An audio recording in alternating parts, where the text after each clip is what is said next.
최근 고단백 저칼로리 식품 재료로 새롭게 떠오르고 있는 것, 바로 곤충이다. 현재 전 세계에서 곤충을 먹는 인구는 약 20억 명으로 추정되고 있는데 이 6차 산업의 기본적인 저희들이 곤충 산업이 들어가 있습니다. 국내 곤충 시장 규모는 약 3,039억 원. 세계적으로 곤충 시장이 매년 성장하는 가운데 우리나라에서도 곤충 산업이 미래 유망 산업으로 주목받고 있다. 얼마 전까지만 해도 혐오스럽다는 인식이 강해 천대받았던 곤충이 새로운 자원으로 재조명되고 있는데 우리가 잘 몰랐던 곤충의 숨겨진 가치에 대해 지금부터 알아봅니다.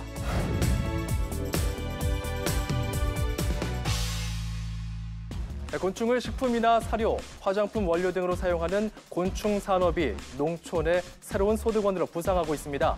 정부가 곤충 자원의 다양한 수요처 개발을 통해 지난해 3천억 원이었던 곤충 산업의 규모를 오는 2020년에 5천억 원으로 확대하기로 했습니다.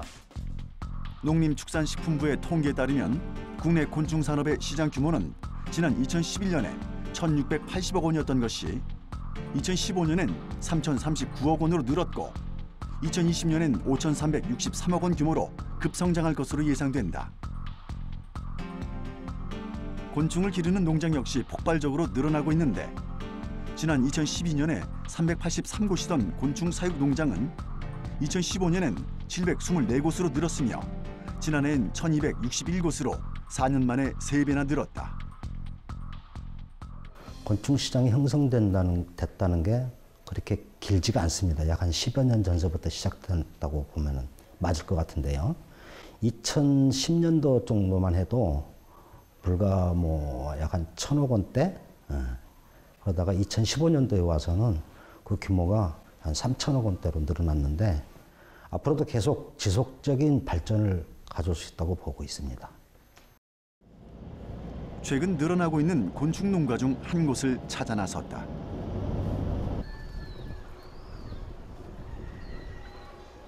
경북 문경 산양면. 산속에 자리 잡은 한 농가.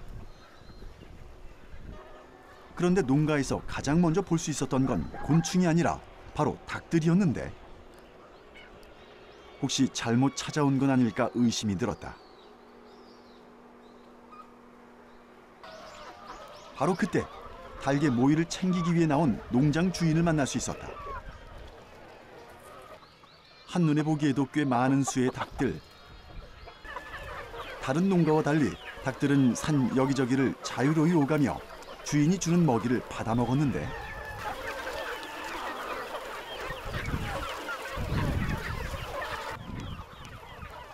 닭에게 주는 모이를 가만히 살펴보니 꿈틀댄다. 살아있는 모이인 것이다. 지금 이게 일반 닭모이 같지가 않은데 예. 얘는 어떤 사료인가요? 얘는 동해등의 유충이에요. 동해등해라는 게 어떤 건가요? 동해등해는 파리과에 속하는 곤충입니다. 근데 그렇게 살아있는 걸 아이들이 먹나요? 살아있는 걸 원래 더 좋아하죠. 말린 것보다는 영양도 더 충분하고요. 이게 바로 닭들이 가장 좋아하는 먹이라고 하는데 동해등해라는 곤충의 애벌레다. 파리목 동해등해과에 속하는 동해등해는 더러운 환경에서도 살 수 있는 강한 항생 물질을 갖고 있으며 한 번에 약 1,000개의 알을 낳을 수 있어 번식력도 좋은 곤충이다. 지금 여기 닭이 몇 마리인데 그 양을 먹나요? 하루에 저희가 총 6,000마리 애들한테 하루에 이렇게 살아있는 생충으로 한 40kg 정도 뿌려주고 있어요.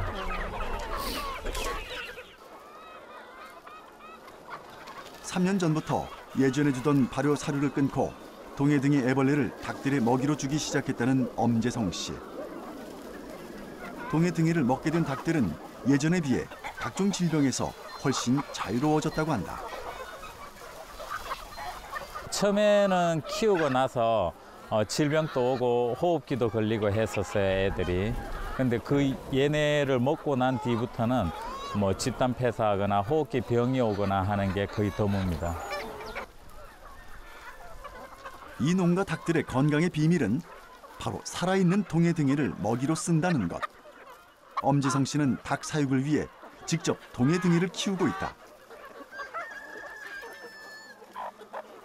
일반 사료에는 대체적으로 GMO 성분이 많이 들어간 옥수수나 콩이 대부분인데 저는 이제 그것을 애들한테 먹이기가 싫어서 이렇게 동해등해를 직접 생산을 해서 애들한테 주면 천연 항생제 물질이 많이 나오기도 하고, 또한 단백질원이 곡물에 들어있는 단백질원보다는 아주 우수한 성분들이 많아서 그래서 이렇게 직접 생산해서 애들한테 주고 있습니다.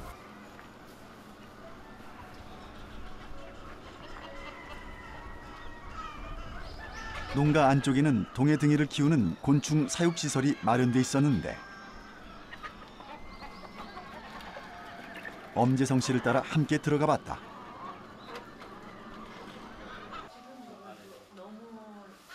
약 330제곱미터, 100여 평 규모의 이 사육실에서는 약 600만 마리의 동해등해가 사육되고 있다. 바로 여기 꿈틀거리고 있는 것들이 동해등해의 애벌레. 그렇다면 이 동해등해는 뭘 먹고 사는 걸까? 얘네들은 좀 특이하게도 음식물 찌꺼기를 먹고 사는 애들이죠. 아, 우리가 그냥 사람들이 먹고 버리는 음식물 쓰레기를 얘네들이 먹는 건가요? 네, 맞습니다. 네.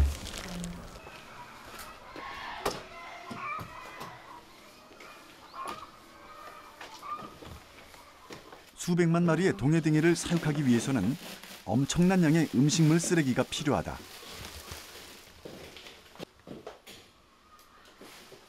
이를 위해 농장에서는 이 지역의 학교 급식소와 연계해 매일 음식물 쓰레기를 수급받고 있다. 하루에 보통 800kg에서 1톤 사이 들어오고 있습니다. 그럼 먹이로선 충분한 양인가요? 아니죠.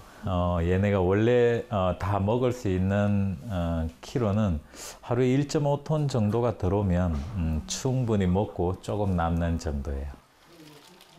음식물 쓰레기의 양은 그때그때 달라지기 때문에 동해등이의 먹이가 되는 음식물 쓰레기의 양에 따라 개체수를 조절해가면서 사육하는 게 관건이다. 음식물 쓰레기를 친환경적으로 처리해줘 환경정화 곤충으로도 불리는 동해등해. 동해등이의 애벌레가 하루에 먹어치우는 음식물은 약 2g으로 번데기가 되기까지 처리하는 양이 21g 정도 된다. 친환경적으로 음식물을 처리를 하고 또 그 처리한 부분의 유충들은 사료를 대체시킬 수 있는 자원으로도 쓸 수가 있고, 또 다 먹고 난 애들은 또 우리 다시 또 자연으로 돌아가서 거름이 되고 하니까 아주 자연 친화적인 처리 방식이죠. 동해등의 쓰임은 이뿐만이 아니다. 음식물 처리를 하는 유충을 잘 건조시키면 닭이나 오리가 아주 좋아하는 고단백 사료가 된다. 대표님, 지금 여기는 어떤 네. 장소인가요? 여기는 아까 그 유충 애들이 사령일 때 건조를 시켜서 가지고 와서 우리 청개닭들 사료를 만드는 곳입니다. 이 농가에서 하루에 생산되는 동해등의 유충은 약 70kg. 그중에 20%는 생충으로 닭들의 먹이로 쓰고 약 40% 정도는 이렇게 건조시켜 사료로 만든다. 일반 사료에 비해 가격은 1.5배가량 비싸지만 GMO 성분이 들어있지 않은 건강한 사료다. 보통 이 동해등해라는 애들이 다 크면 키틴 성질 때문에 소화가 안 되는 내용이 있어요. 그래서 저희가 4령에서 5령 넘어가는 단계에 건조를 시키고 그다음에 GMO 성분이 전혀 들어가지 않는 이런 천연 우리 곡물들이죠. 곡물들이랑 부산물들을 이용을 해서 그렇게 사료를 따로 만들고 있습니다. 농가와 연계된 7개의 협업체를 통해 전국에 있는 닭과 오리 사육농가로 판매되고 있는 동해등의 사료. 한 달이면 무려 30톤의 동해등의 사료가 각 지역의 농가로 나가고 있다.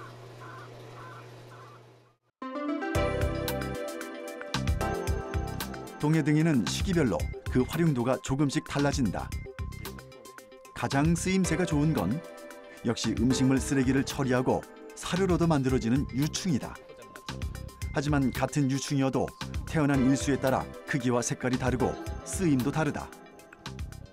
보니까 네. 색깔이 조금씩 다른데 왜 그런 거예요? 여기 있는 애들은 이제 클 만큼 다 컸고 오령 이제 시기가 좀 지나서 성충이 되려고 준비 중인 애들입니다. 여기에서는. 그 검정색이 됐다는 게 네, 번데기화가 돼 가고 있다는 거죠. 번데기가 되기 전까지 열심히 음식물 쓰레기를 처리하는 유충. 사령 미만의 유충들은 사료로도 만들어지며 사령 이상이 되면 완전히 키워 다시 알을 낳는 성충이 된다. 얘네가 보통 사령 미만의 애들은 우리 사료를 만드는 데 사용을 하고 사령 이상이 돼서 이 갈변 시기가 오는 애들은 더 키워서 성충을 만들고 난 다음에 알을 받고 나는 그런 순환적인 구조를 가지고 있습니다.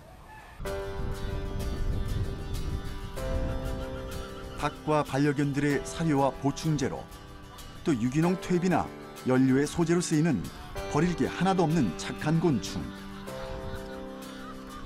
게다가 우리가 먹고 버리는 음식물 쓰레기까지 처리해주는 동해등에는 신이 주신 곤충이란 별명까지 갖고 있다. 하지만 아직까지 그 가치에 비해 활용도가 크지 않은 실정이다.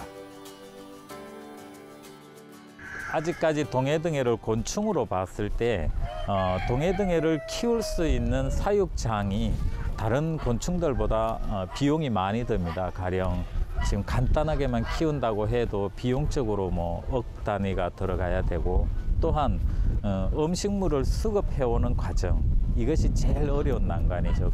처음에 동해등해를 키우시는 분들이 제일 어렵게 생각하는 부분이 매일같이 음식물을 1톤 정도를 직접 가서 수거를 해와야 된다는 그 점이 제일 어려운 점이죠. 그렇다면 빠르게 늘고 있는 곤충 사용동가들의 이런 고민들은 어떻게 해결해야 할까?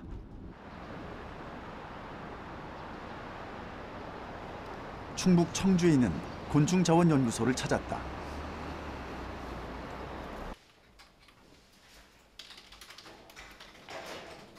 동해등해를 전문적으로 사육하며 연구하고 있는 이곳. 먼저 동해등해가 어떤 곤충인지 다시 한번 알아보기로 했다.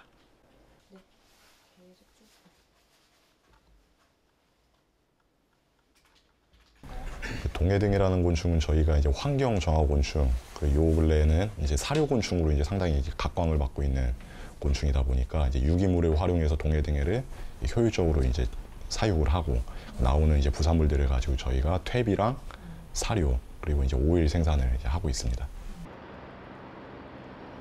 충북 곤충자원연구소에서는 동해등해를 어떻게 사육하고 있을까?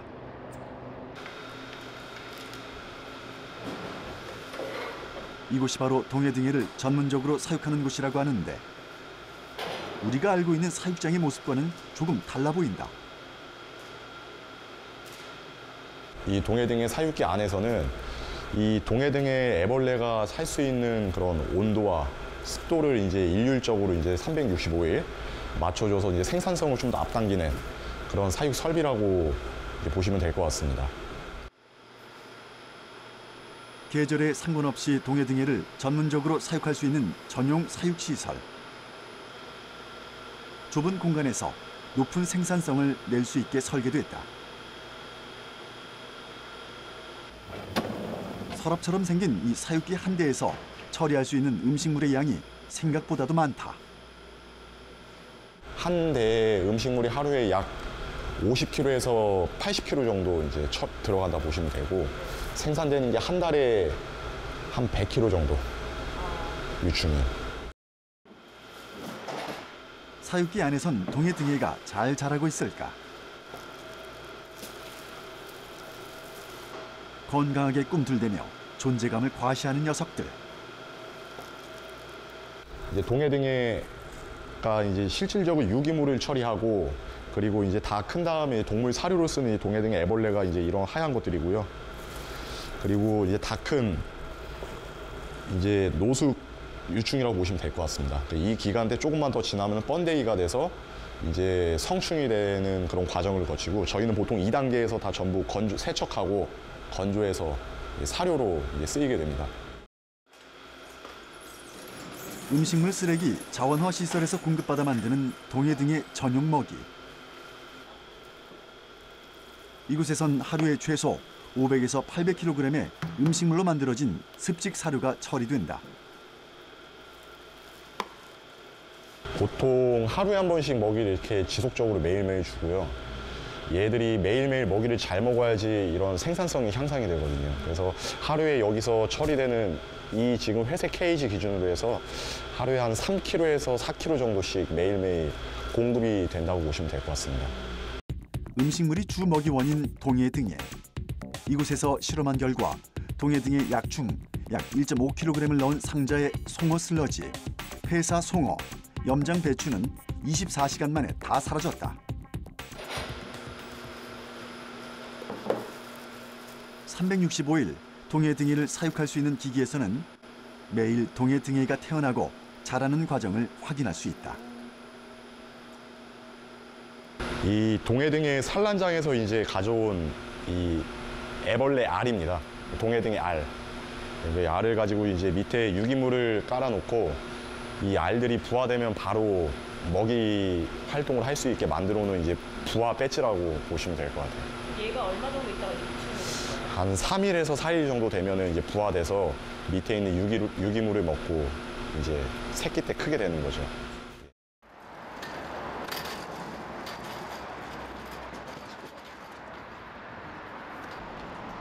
야외에 마련된 동해 등의 산란장.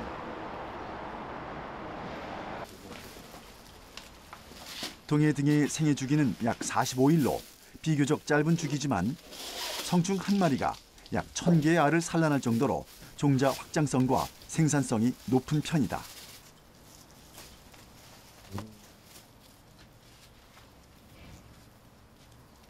여기서 이 산란장에다 성충을 풀어야지 얘들이 여기서 이제 교미를 하고 산란을 하면서 저희가 다시 이제 알을 수확을 할 수가 있어요.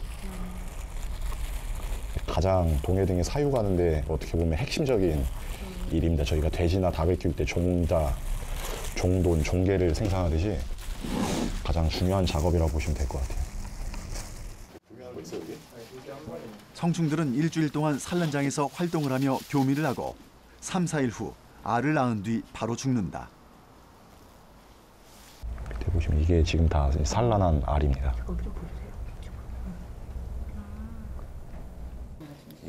알을 낳은 뒤 죽은 사체들은 따로 모아서 가공 처리를 거쳐 다시 사료로 활용한다. 그야말로 버리는 게 하나도 없다.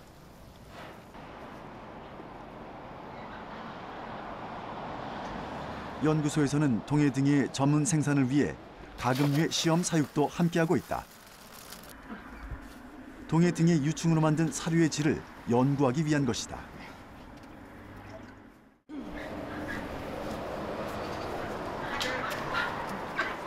이 사료들을 오리나 닭에게 정기적으로 공급하면서 이것을 먹었을 때와 안 먹었을 때 몸무게의 변화나 육질의 변화 등을 관찰하는 것이다.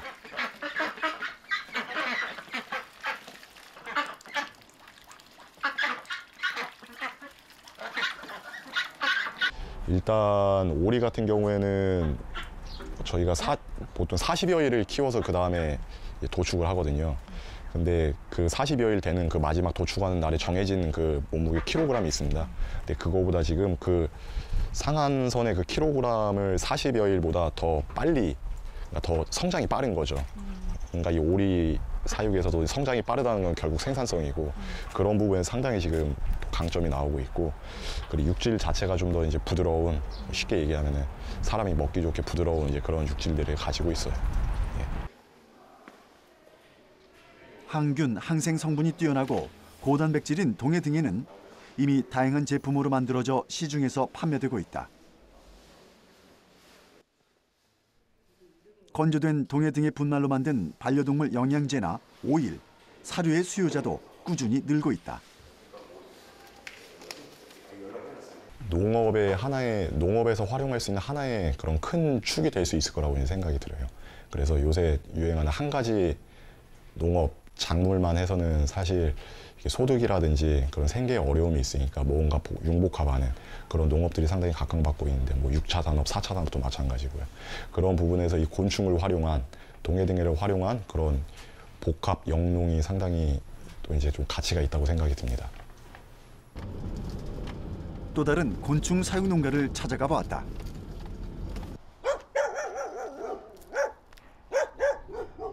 이번엔 식용 곤충을 전문으로 사육하는 농가다. 대표님. 예, 안녕하세요. 예, 안녕하세요. 예. 안녕하세요. 네. 이곳에선 어떤 곤충을 만날 수 있을까? 여기 보시면은 이 흰 점박이 꽃무지의 성충, 그 풍뎅이가 있어요. 식용 곤충의 대표 품종으로 흰 점박이 꽃무지라는 예쁜 이름을 가진 곤충. 꽃무지과에 속하는 대형 풍뎅이로 유충인 군뱅이를 식용으로 많이 쓴다. 이 보시면 특징이 이 등 껍질에 흰 색깔 점무늬가 있어요. 그래서 이름이 흰 점박이 꽃무지 이렇습니다.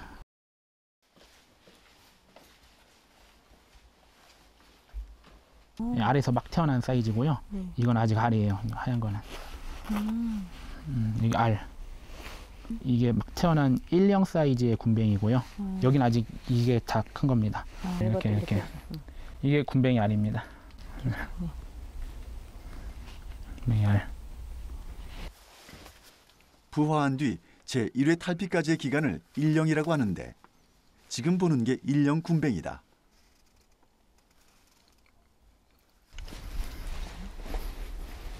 아, 예, 이제 보시면은 아까는 굉장히 작았잖아요. 알도 있고. 근데 이거 같은 경우에는 2령 군뱅이. 그러니까 1령보다 조금 크다고 보시면 돼요. 얼마 정도 기간이 됐다고 이 정도면 한 달 정도 키운 거예요.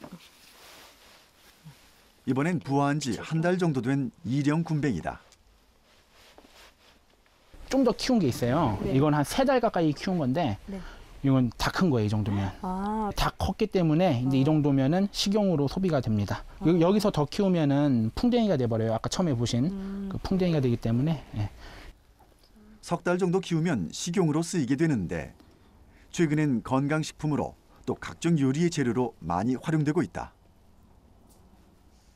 군뱅이 사육의 적정 온도는 25도에서 30도 사이고요. 그다음에 톱밥의 습도는 한 70%가 적당하다고 합니다. 실제로도 그렇고요. 겨울 같은 경우에는 이제 자연 상태에서는 땅 속에서 월동을 하게 될 거예요. 이렇게 산에 파보면은 거기서 군뱅이들 쉬고 있습니다. 군뱅이들은 어떤 먹이들을 먹고 자랄까? 예, 이곳은 우리 농장의 발효실입니다. 그 군뱅이 먹이를 만드는 곳이라고 볼 수 있죠. 이게 다 군뱅이 먹이에요? 네. 엄청 뜨겁네요? 네, 지금 이 버섯 배지, 그러니까 톱밥에서 열이 나서 이렇게 뜨거운 거예요. 발효가 되면서 열이 나오는 건가 봐요. 네, 이게 이제 톱밥 안에 미생물들이 있을 텐데 그 미생물들이 이 톱밥을 갉아 먹으면서 나오는 열이라고 보시면 됩니다. 자연 상태에서 군뱅이는 썩은 참나무를 주로 먹고 산다. 이곳에선 발효시킨 톱밥을 먹이로 쓰고 있다. 버섯 농장에서 버섯 수확하고 남은 폐 배지를 저희가 받아오는 거예요. 그래서 그 받아오는 그 폐 배지로 군뱅이 먹이를 만드는 겁니다.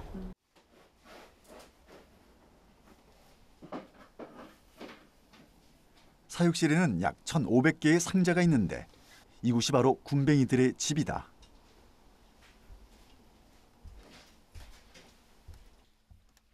이곳에서 약 15만 마리의 흰 점박이 꽃무지들이 365일 사육되고 있다.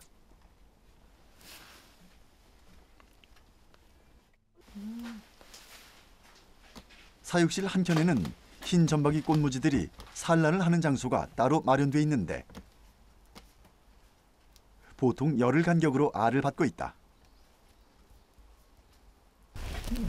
여기 이렇게 하얀 게 이게 알이거든요. 이렇게 이게 알입니다. 여기가 이게 이제 1년 군뱅이도 같이 섞여 있고요.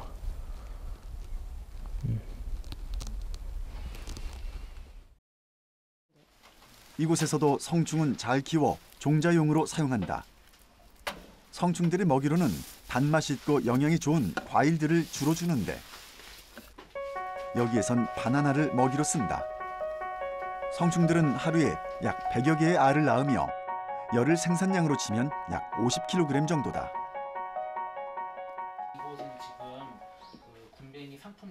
그렇다면 군뱅이들은 어떤 과정을 거쳐서 식용으로 쓰이게 될까?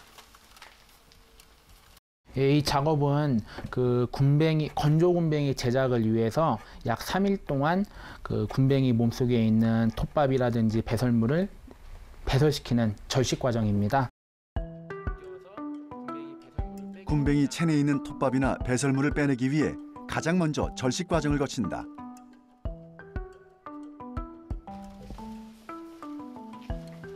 절식 과정을 거친 군뱅이들은 깨끗하게 세척시킨 후 뜨거운 물에 넣어 다시 살균 처리를 한다.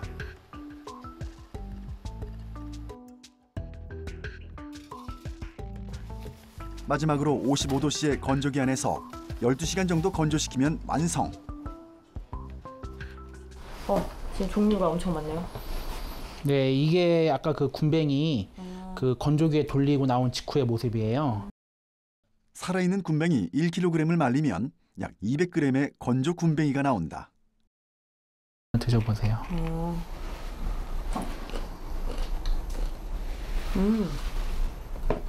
뭔가 네. 새우 같은데요? 네, 말린 새우. 네, 그런 맛이 좀 날 거예요. 단백질 성분이 풍부하고 간 기능 개선에도 도움을 주는 것으로 알려진 군뱅이는 식용 곤충 중에서도 몸값이 비싼 편에 속한다. 군뱅이 모양 그대로 말리거나 가루나 진액으로 가공해 다양한 형태로 판매된다. 하지만 아직까지 판로 개척에 어려움을 겪는 농가들이 많다. 김철호 씨는 나름의 방법을 통해 농가 홍보에 나서고 있다. 이 가까운 지역에 계신 분들이 제 농장 블로그를 보고 찾아들 오시죠. 그래서 농장 구경도 하고 견학도 하고 이제 어떻게 키웠는지도 한번 보고 그 다음에 이제 구매가 이루어지고 있습니다. 지난 2014년 군뱅이 농장을 시작하면서부터 쓰기 시작한 군뱅이 사육일지를 통해 농장이 점차 알려지기 시작했고 지금은 체험학습과 교육까지 진행하고 있다. 이런 수도권에서 이렇게 큰 땅도 아닌 조그만 공간에서 이렇게 많이 키울 수 있다는 것에 대해서 다들 놀라워하시고요. 곤충이 미래 대체 식량으로 주목받고 있는 이유는 엄청난 번식력을 갖고 있으며 영양학적으로도 고단백이라는 점. 또한 좁은 공간에서 적은 양의 사료만으로 많은 수의 곤충을 사육할 수 있고 동물성 단백질을 얻을 수 있는 다른 가축에 비해 지구 온난화에 미치는 영향이 극히 미미하다는 점에 있다. 전문가들은 세계 인구가 향후 30년 동안 20억 명 이상 증가할 것이며 이 인구가 소비할 곡물과 육류의 양 역시 상상 이상일 것으로 예측하고 있다.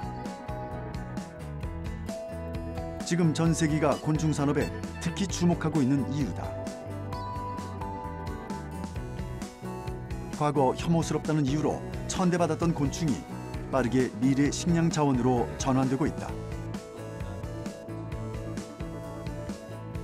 현재 국내 식용 곤충의 시장 규모는 약 60억 원으로 추정되며 오는 2020년엔 1,014억 원 규모로 크게 증가할 것으로 전망된다.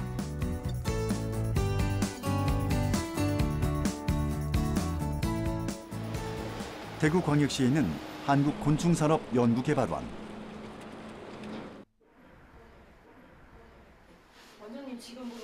곤충 산업에 관련된 전문 자격 과정을 교육하고 있는 이곳은 식용으로서의 곤충의 가치, 곤충이 주는 정서적인 효과 등 곤충에 대한 다양한 연구와 개발을 하고 있는 곳이다. 이곳에선 곤충의 잘못된 이미지를 바꾸기 위한 인식 개선과 교육도 다각도로 이루어지고 있다. 지구상에 아직까지 마지막 남은 미개척, 미개발 생명체인 건 오로지 곤충밖에 없어요. 곤충이 지금 앞으로의 우리나라뿐만 아니라 세계적으로 곤충이 식용으로 등재된 순간부터 식량 안보까지도 얘기하고 있습니다. 앞으로의 미래 식량의 안보까지도 접목되다 보니까 저희 나라는 이제는 그 2020년부터 물 부족과 등등의 자연 생태 환경의 변화에서 저희들은 식량 안보에 가기 위해서는 저희들도 열심히 곤충에 대한 그 식용이 중요한 게 아니고 새로운 곤충의 종자원, 새로운 종자를 저희들이 개발해서 만들어서 더 좋은 고단백질 식품을 만드는 게 맞지 않나 생각합니다. 곤충에 들어있는 여러 가지 영양 성분을 확인해 보기 위해 해부를 의뢰했다.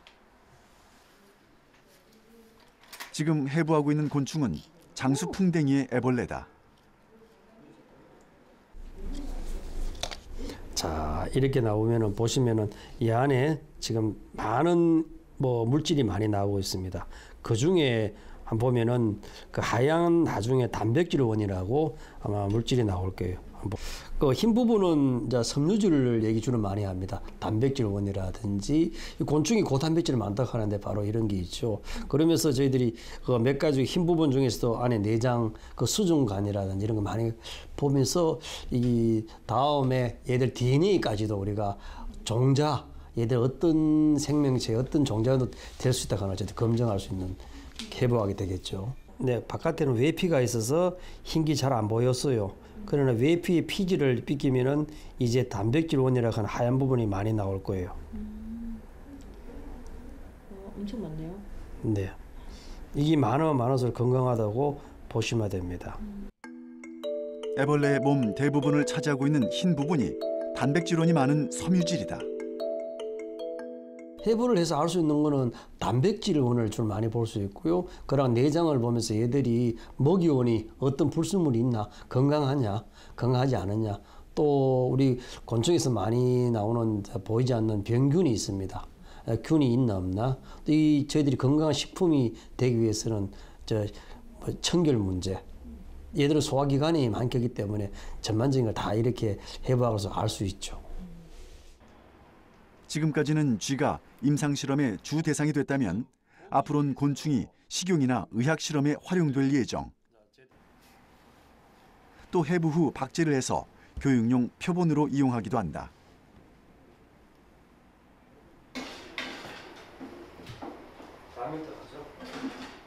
식용연구소에서는 곤충 전문 요리 연구사들이 굼벵이나 귀뚜라미, 밀웜 등 각종 식용곤충을 활용한 요리 레시피를 개발, 연구하고 있다.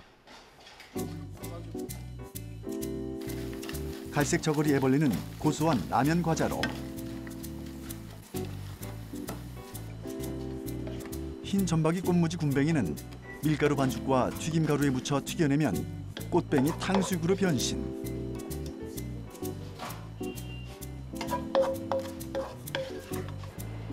보통 돼지고기를 사육하는 탕수육과 비교하면 과연 어떤 맛이 날까? 탕수육 하면은 보통 돼지고기 많이 하죠. 그쵸. 이러니까 돼지고기에 단백질원보다 이거는 10배, 20배가 있으니까. 근데 맛이 어때요? 맛있어요. 네. 그렇죠? 전혀 잘 모르겠어요. 그냥 고소한 맛만 나서. 풍부한 영양과 기능성 물질이 들어있어 슈퍼푸드로 꼽히기도 하는 곤충. 우리나라에서도 식용곤충에 대한 관심은 커지고 있지만 아직까지 많은 사람들에게 외면받고 있는 것이 현실이다. 저거 징그러운데 어떻게 먹죠 하는지만 사실은 전에들은 가루를 넣어서 음식을 만듭니다. 만들어가고 그냥 먼저 먹게 하고 난 다음에 그 다음에 곤충을 직접 얹어가고 먹으라 합니다. 그러면은 이거는 정말 못 먹어야 한다. 그 처음에 먹었던 거는 가루를 넣어서 했고 두 번째 거는 이 가루를 그냥 온 마리 곤충으로 넣었다 했다 하면 애들은 그거를 거부감 없이 바로 먹을 수 있습니다. 그동안 요리 연구사들은 곤충이 갖고 있는 거부감을 없애기 위해 다양한 요리법을 연구하고 개발했다. 누구나 쉽게 접할 수 있는 곤충 요리. 간편한 레시피를 만들어 식용 곤충 문화가 잘 자리 잡을 수 있게 노력하는 중이다. 첫째, 맛도 중요하지만 식감도 중요하지만은 쉽게 만들어서 먹을 수 있는 그 요리 과정입니다. 예, 이러한 것들로 인해 가지고 이제 우리 많은 분들이 쉽게 요리를 해 먹음으로써 이제 어린이 영양 간식이나 이제 남녀노소 할 거 없이 편안하게 해 먹을 수 있는 우리 식용곤충 요리의 한 문화인 것 같습니다.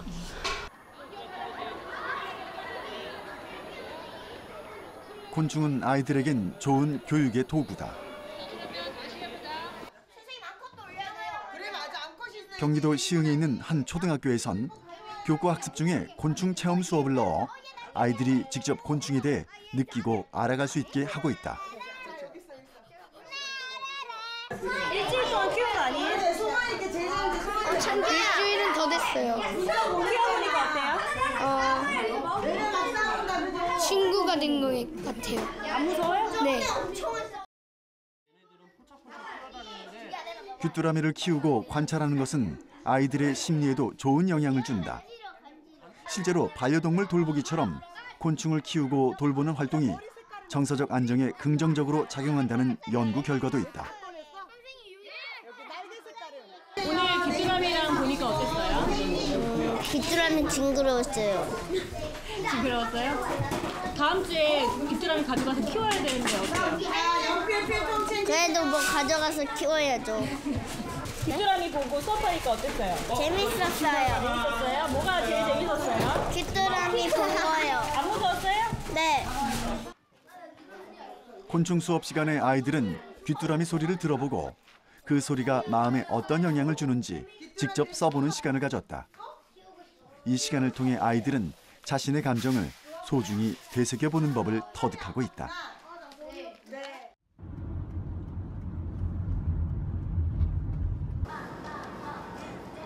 마지막으로 경기도 여주에 있는 한 곤충 체험 박물관을 찾았다. 이렇게 숨어 있어요. 애벌레 많아요? 녀석에 20마리 숨어 있어요. 20마리. 찾아도 돼요? 원래 여기는요 흙 파듯이 이렇게 다 찾는 거야. 애벌레를 한번 찾아보세요. 곤충 체험 학습이 한창 진행 중인 박물관. 아이들은 스스럼 없이 애벌레를 찾아보고 만져본다. 여기는 눈으로 보는 것보다는 손으로 만지고 막 느껴보고 이런 게 중점이 되고 있어요. 그래서 곤충 약하니까 살살 만지는 것, 그러니까 생명의 소중함이죠. 미물의 생명의 소중함, 그리고 이들의 한 살이나 이런 걸 알려주면서 이들이 어떻게 성장을 하고 알부터 애벌레에서 성충까지 그 변화해가는 과정을 보여줌으로 이 친구들의 생활사를 자세히 관찰할 수 있게 하는 것이 제가 여기에서 가르치는 목표입니다. 얘네가 다 크면 뭐가 될까요? 장수풍뎅이. 장수풍뎅이가 되겠죠? 저쪽에 가보세요. 저쪽으로. 살아있는 거예요? 살아있는데 얘네도 만져봐도 되는데 얘네는 조심해야 될 게 딱 하나가 있어요. 뭐냐면은 뿔은 괜찮아요. 턱하고 이거 있지 이거. 턱하고 이빨도 없어서 물지 않아요. 그래서 안 아픈데 하나만 조심해야 돼요. 그게 뭐냐면은 발톱이요 낚싯바늘이에요. 이렇게 돼 있어요. 이렇게. 애벌레에서 성충까지 변하는 과정도 보고 살아있는 곤충을 직접 만지고 살펴보면서 곤충이 무섭거나 징그러운 것이 아니라 친근한 생명이라는 걸 알아가는 아이들. 처음 봤을 때부터 안 무서웠어요? 네. 처음 봤을 때 무서웠어요. 근데 지금은 어때요? 그럼 얘 이름이 뭔지 알아요? 이름은 장수풍뎅이. 장수풍뎅이. 그럼 얘 만지니까 지금 느낌이 어때요? 딱딱해요. 근데 안 무서워요? 네. 별로 안 무서워요. 그럼 보니까 지금 얘 어떻게 생긴 것 같아요? 얘 뭔가가 코뿔소 올리는 것 같아요. 코뿔. 이렇게 곤충은 아이들에겐 좋은 교육의 소재가 된다. 이 곤충이 농업이나 다른 산업과 잘 연계된다면 그 가능성은 더 무한해질 것으로 기대되고 있다. 최근 국내외에서 식용곤충을 포함한 곤충 산업이 유망한 바이오 산업으로 주목받으며 급성장하고 있다. 환경 정화 곤충과 치유 곤충으로 또 차세대 식량 자원으로 새롭게 떠오르고 있는 곤충. 하지만 갑자기 많은 농가가 이 산업에 뛰어들면서 판로를 확보하지 못해 폐업하는 경우도 속출하고 있다. 곤충 사육 농가들의 유통 판매에 대한 시스템 마련과 식용곤충에 대한 거부감을 줄일 수 있는 방안을 모색하는 일이 필요해 보인다.